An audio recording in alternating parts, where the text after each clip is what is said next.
Champions cup का playoff lineup मुकम्मल हो गया है। 4 टीमें जो खेल रही हैं वो है मारखोर्स, पैंथर्स, स्टैलियंस और लायंस। इस पर हम डिटेल में ऑब्वियसली बात करेंगे। आज आराम का दिन है। कल होने वाले मैच में 2 बॉटम की टीमें खेल रही थी। मुकाबला था डॉल्फिन्स और लायंस का और 16 रन से डॉल्फिन ने कामयाबी हासिल की। एक ही मैच जीता और मैच जीतते ही इवेंट से बाहर भी हो गए। तफसीलात आपको दिखाते हैं इस रिपोर्ट में। स्टूडियो में हमारे साथ मौजूद हैं स्पोर्ट्स कॉरेस्पॉन्डेंट शाहिद हाशमी साहब। शाहिद साहब अस्सलाम वालेकुम, वेलकम टू द शो। और डॉल्फिन्स को आखिरकार पानी मिल गया लेकिन फिर भी वो बाहर हो गए।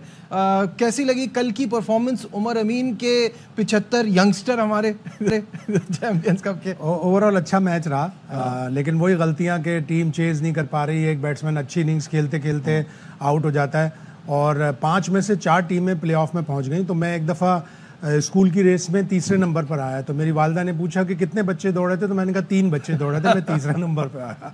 तो 5 टीमों में से 4 टीमें क्वालिफाई कर गई। होना तो ये चाहिए था कि बराह रास्त फाइनल होता, लेकिन शायद पीसीबी के मुकद्दम ये होगा कि टीमों को ज्यादा चांस मिले मैचेस खेलने का, उन मैचेस में ज्यादा चांस मिले। अब कल रोहेल नजीर को पहला चांस मिला जी। रोहेल नजीर ने अच्छी बैटिंग की, लेकिन वही गलती कि अपनी wicket Saud Shakeel occasional bowler को दी, स्टंप हो गए उनकी बॉलिंग पे।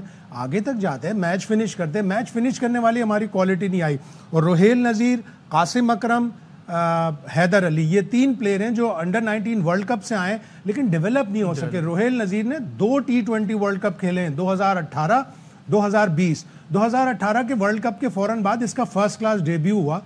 डेब्यू पे इसने सेंचुरी बनाई और किसके खिलाफ बनाई? हबीब बैंक के खिलाफ, जिसमें खुर्रम शहजाद, उमर गुल, अब्दुल रहमान जैसे बॉलर थे। तो एक यंगस्टर जो अंडर 19 वर्ल्ड कप से आया था वो 5 साल में कहीं भी नहीं खड़ा। उसने सिर्फ 3 T20 पाकिस्तान के लिए खेले हैं, जो एशियन गेम्स में कैसे ही हल्की फुल्की टीम पाकिस्तान ने भेज दी थी। इसी तरह कासिम अकरम 2 वर्ल्ड कप खेला है, 2022, 2020, लेकिन कहीं खड़ा हुआ नजर नहीं आ रहा। अच्छा टैलेंटेड प्लेयर है। और हैदर अली, तो ये हमारी क्रिकेट के जो नासूर हैं, जो हमारी बीमारियां हैं, वो चैंपियंस कप में भी हमें नजर आ रही है। खुशदिल शाह ने फिर 40 पे 60 किए हैं। अब वही लोग दरवाजा खटखटा रहे हैं टीम का, जो बार बार ट्राइड एंड टेस्टेड हैं, उनका टाइम, उनको चांस मिल चुके हैं और फिर वो दोबारा से आ रहे हैं। इस पर क्या कहेंगे? खुशदिल शाह भी मैच फिनिश नहीं कर सके, जो खुशदिल शाह की एक प्रॉब्लम चल रही थी। बहुत से प्लेयरों की पाकिस्तानी ये प्रॉब्लम चल रही है, लेकिन अब खुशदिल शाह की तरफ ना देखें, अब यंगस्टर्स की तरफ देखें। ताहा एक लड़का, वो भी अंडर 19 वर्ल्ड कप 2018 की प्रोडक्ट है, वो भी रुक गया था, उसका भी जो प्रोग्रेस है वो रुकी हुई है। इन प्लेयरों की तरफ तवज्जो दें, इन प्लेयरों को चांस दें। नाकाम होंगे पाकिस्तान, चाहे मैच जीते या ना जीते, लेकिन कम से कम आपके यंगस्टर्स डेवलप। फिर 16 रन से रह गए लायंस और वही चीज़ कायम है कि पहले बैटिंग वाली टीम ही जीत रही है, कोई भी चीज नहीं कर पा रहा। उन्होंने शायद बाद में फिर ये सोच लिया कि हमारे नज़दीक एक जो हदफ है वो 223 का है, हम 223 बनाते हैं तो हम अगले राउंड में पहुंच जाएंगे। तो उन्होंने 223 बनाया, अपनी पोजीशन सेव की। शाहीन अच्छा खासा खेल रहा था, उसको गेंद लगी, वो बाहर गया, वापस आया, फिर उसने हिटिंग की। खुशदिल शाह ने भी हिटिंग की। अगर अर्ली करते थोड़ा सा मारधाड़ तो शायद आखिरी ओवर में 22-23 जो रन थे वो कम होते और फिर मैच भी जीत सकते थे। बिल्कुल सही है। यहाँ लेते हैं एक ब्रेक, आगे बढ़ाएंगे, हमारे साथ रहिए।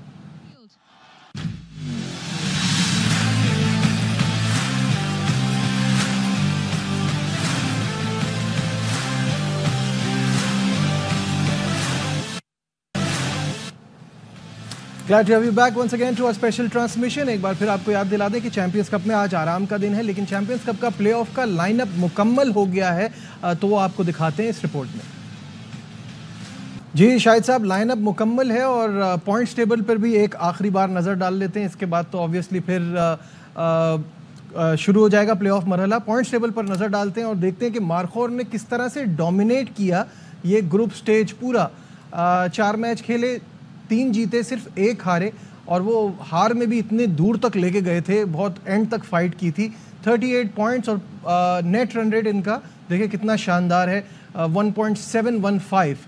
इसके बाद दूसरे नंबर पर पैंथर्स हैं। पहला मैच बुरी तरह हारे, लेकिन उसके बाद अच्छी रिकवरी की और 3 मैच जीते, 34 पॉइंट्स के साथ दूसरे नंबर पे हैं। फिर स्टैलियंस, लायंस और डॉल्फिन्स फॉलो कर रहे हैं। स्टैलियंस की परफॉर्मेंस मिली जुली रही, जबकि मुझे लगता है अगर देखा जाए तो ये मारखोर के लेवल की ही टीम है। थोड़ी सी परफॉर्मेंस मजीद बेहतर हो सकती थी। एक मैच जीत सकते थे वो, और उन्होंने अच्छा खासा चांस गंवाया, और वो अल्हम्दुलिल्लाह वाली बात भी फिर आगे चेस किया और उसमें नहीं पता चला। तो स्टैलियंस भी अच्छी टीम है। बाकी पैंथर्स ने पहला मैच हारने के बाद बड़ी अच्छी रिवाइवल की और अपने अगले मैचेस जीते। अच्छी टीम है और अच्छे मुकाबले की तवक्को होगी प्ले ऑफ में कि अब, लेकिन वही वाली चीज़ है कि जो हमारी कमज़ोरियां हैं हमारी इंटरनेशनल क्रिकेट की, वो अभी तक हमें इसमें बिल्कुल एक्सपोज होती हुई नज़र आई हैं। वो अल्लाह करे कि प्ले ऑफ में, अब चूंकि एक प्ले ऑफ का भी वो है, फिर प्राइज मनी की भी एक इंसेंटिव होती है, पहली पोजीशन का भी इंसेंटिव होती है, वो करे और नज़र आए ऐसी चीज़ें कि जो हमारी खामियां हैं वो दूर होती हुई नज़र आए। बिल्कुल ऐसा ही है। और चैंपियंस कप का जो पहला राउंड रहा, ग्रुप स्टेज रहा, इसमें ऑब्वियसली बहुत सारे प्लेयर्स ने बड़ी अच्छी परफॉर्मेंस की है, और इतने सारे मैचेस में याद रखना भी मुश्किल हो जाता है। तो आपकी एक मेमोरी को रिकैप देते हैं, किसने क्या खास किया दिखाते हैं इस रिपोर्ट में। जी शाहिद साहब, तो आपको सबसे ज़्यादा किसने इम्प्रेस किया? मुझे एक इनिंग साइम अयूब की बहुत ज़बरदस्त लगी, लेकिन कंसिस्टेंसी थोड़ी सी उनके साथ भी प्रॉब्लम है। आपको क्या लगा कि कौन बहुत अच्छा खेला? मुझे ज़्यादा अच्छा लगा कामरान गुलाम, जिस तरह उसने डिफ़िकल्ट पोजीशन में आके बैटिंग की, टॉप ऑर्डर जल्दी आउट हो गया था, वहाँ से उसने 200 किए। इरफान ने बड़ा ज़बरदस्त किया, वो आउटस्टैंडिंग रहा। कल के मैच में उसने थोड़ा सा मायूस किया, अच्छा खासा खेलते खेलते वो आउट हुआ है। तो इन दो प्लेयरों ने मुतासिर किया। रुहेल नजीर कल बहुत अच्छी बैटिंग कर रहे थे। सबसे वैल्यूएबल जो मुझे नजर आया वो आगा सलमान, आप अग्री करेंगे इसे? आगा सलमान बहुत अच्छा प्लेयर है। अगेन आगा सलमान भी उन प्लेयर्स में से है जिसने अपनी 2 साल में जगह बनाई है इंटरनेशनल क्रिकेट में, टेस्ट मैचों में और वनडे में, दोनों में बड़ी ज़बरदस्त जगह बनाई है। लेकिन अगेन उसको भी अपनी विकेट की वैल्यू होनी चाहिए। जिस तरह लिटन दास ने इनिंग्स खेली थी उस तरह सलमान आगा ने नहीं खेली, जबकि उसके बाद भी पूरी अपॉर्चुनिटी थी टेस्ट मैच में। तो सलमान आगा को भी अपनी विकेट की वैल्यू पता होनी चाहिए। यहाँ भी आप सही कह रहे हैं कि 40-50 इज नॉट इनफ, आपको लेके जाना है। वो जितना टैलेंटेड प्लेयर है, एक तो उसका थोड़ा सा नंबर नीचे जाहिर है, उसको टेल के साथ खेलना पड़ेगा, लेकिन टेल के साथ खेलना भी एक क्वालिटी है कि आप देखें लिटन दास ने जिस तरह खेला, अभी रचिन रविंद्रा ने श्रीलंका के खिलाफ टेस्ट मैच में खेला, तो वो क्वालिटी भी आनी चाहिए। ज़रूरी नहीं है कि आपको टॉप 3 में या टॉप 4 में जगह मिलेगी। अगर आपको 6 या 7 नंबर पे भी बैटिंग करने की मिल रही है तो आप स्ट्राइक रोटेट करके टेल एंडर को बचा सकते हैं, उसको थोड़ी बहुत क्रिकेट खिलाकर। तो सलमान आगा भी one of the youngest players जो अच्छा है और जो बहुत कुछ आगे जा सकता है इंटरनेशनल क्रिकेट। बिल्कुल सही है। जब ये बात हो रही है तो साथ साथ टॉप 5 बॉलर्स और बैटर्स भी देख लेते हैं। सबसे पहले बॉलर्स देखते हैं, जिसमें हसनैन ने बड़ा इम्प्रेस किया है। इनका जो एक तरह से कमबैक ही कह ले, 4 मैचेस में 11 विकेटें हैं और इकोनॉमी भी इतनी ज़्यादा नहीं है इनकी। अक्सर शायद साहब पिटाई हो जाती है, लेकिन यहाँ पे इकोनॉमी भी ठीक है, 5.8। फिर जादाद दूसरे नंबर पे, very impressive with the ball, useful with the bat, 10 विकेटें लिए इन्होंने। फिर जाहिद महमूद हैं, शाहीन आफरीदी हैं और मेहरान मुमताज़ हैं, जिनकी 4 मैचेस में 7 विकेटें हैं। तो बॉलर कौन सा आपको इनमें से लग रहा है कि जिसने कमाल दिखाया?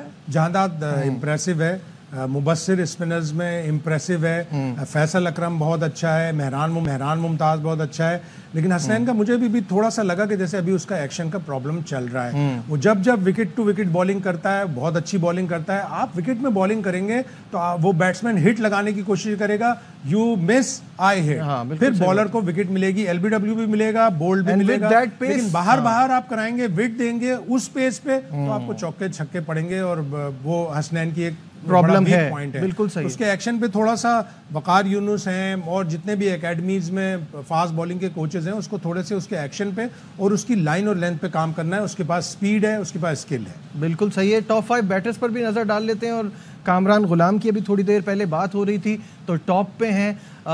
बहुत ही ज़बरदस्त परफॉर्मर हैं, हर जगह परफॉर्म करते हैं। 4 मैचेस में 247 रन्स और स्ट्राइक रेट भी इनका 101.6 है, विच इज़ वेरी हेल्दी। दूसरे नंबर पर बाबर आजम अपनी उस एक सेंचुरी की वजह से यहाँ आ गए हैं और 230 रन इनके हो गए हैं। साथ में तैयब ताहिर तीसरे पे हैं, उस्मान खान चौथे पे हैं और साइम अयूब आखिरी नंबर पे हैं। 192 रन है, जिसमें एक ही इनिंग है पूरी और बाकी कुछ है नहीं। तो वही बात कि कामरान गुलाम इम्प्रेस कर रहे हैं। कामरान गुलाम को अब चांस मिलना चाहिए। वाइट बॉल में भी थोड़ी सी गेम अवेयरनेस की कमी है, वो हमारे प्लेयरों में होती है। अब चाहते हैं कि जैसे पाकिस्तान क्रिकेट बोर्ड अब ये डेलिब्रेट कर रहा है, सोच रहा है किस ब्रांड की क्रिकेट खेलनी है, तो हमारे साथ साथ इन प्लेयरों को थोड़े से ऑफ द फील्ड थोड़ी सी उनको कोचिंग की जरूरत है, उनको बताना चाहिए गेम अवेयरनेस किस तरह होती है, इस पोजीशन में होगे तो क्या करोगे, इस सिचुएशन में होगे तो क्या करोगे, इसकी बड़ी जरूरत है। स्किल है हमारे प्लेयरों के पास, लेकिन वो गेम अवेयरनेस की जो कमी है वो पूरी करनी चाहिए। अगर हमने वो पूरी कर दी तो हमारी टीम, हमारी क्रिकेट ऊपर जाएगी।